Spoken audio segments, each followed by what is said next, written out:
I'm Natalie Norman. I'm a financial planner and part of BlakeBrooke Financial Advice. We are a partner practice with St James's Place, who are a wealth management company, and I offer my clients all aspects of holistic financial planning. So that could be anything from saving for the kids to go to university, or long-term retirement planning, putting money aside in pensions and investments, and just helping spread awareness of the importance of having a plan in place to make sure we're not relying on funding from the government and things like that is uncertain. So making sure they're in control of what they're saving, so that where they want to be in the future is going to be achievable. There might be lots of people out there who think you need to have lots of money to have a financial advisor or do financial planning, but it's actually not the case. It's for everybody, and it is so important that whether you've got £5 in the bank or £500,000 in the bank, that you have a plan that's suitable for your personal circumstances,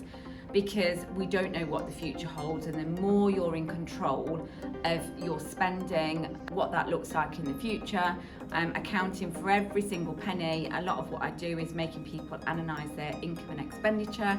I saw a quote recently about a leaking ship, and where the cracks are, where the leaks are, and making sure they're plugging those up and using their money in the best way for them, so they've got the future that they want.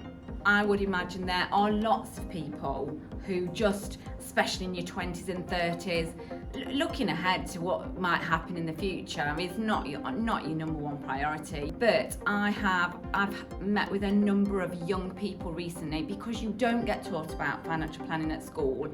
And I spoke to a 19 and 20-year-old recently who I look after their parents, and their parents have found themselves in a situation wanting to retire and not being able to.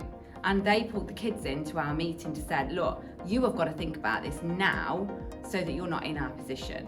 And actually just educating youngsters in their early 20s, sometimes they have more disposable income when they're in their 20s than they have the rest of their life when you have a house and a family and everything else. So getting into good saving habits really early. I have an 18-year-old who I am already educating on good saving habits, putting some of your income to one side for future goals.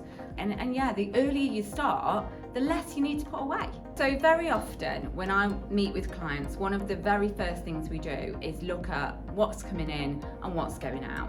And I haven't had one single client that, when we do this on paper and we add up, all the bills, and do they go to the gym, do they like takeaways, so we factor all of that in. And I've never met one client that on paper I go, so you should have X amount of money left every month.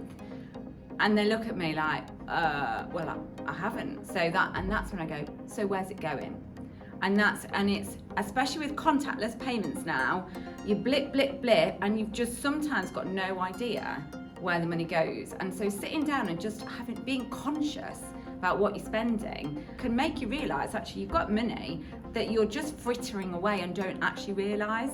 And it's that money then that we go, right, could this be working better for you? Could this be helping you actually achieve some of those goals that you didn't think were going to be achievable? My absolute top tips are: account for every single penny you spend. So if we look after the pennies, the pounds look after themselves. I know it's a bit cringy, but it's absolutely true. So that's the first thing: account for everything you spend. Know where your money's going. Get information on, so if you've had previous pensions, if you've had old workplace stuff, it's very easy to just leave them there and not really know what's going on. But you need to know how they're invested. You need to know, are the funds performing well? How much are you paying for them? So the more information you can get on what you've got is another top tip. And there's a free government site now for tracing lost pensions. So get on that site and trace down any lost pensions from previous workplaces. And then my third top tip is just don't bury your head in the sand. It's not going to go away. Don't put yourself at the mercy of the government, who can change their mind as quick as they want. Be in control of your future, be in control of your money, and hopefully you can have what you want. I am Natalie Norman, and I'm a financial planner at BlakeBrooke Financial Advice.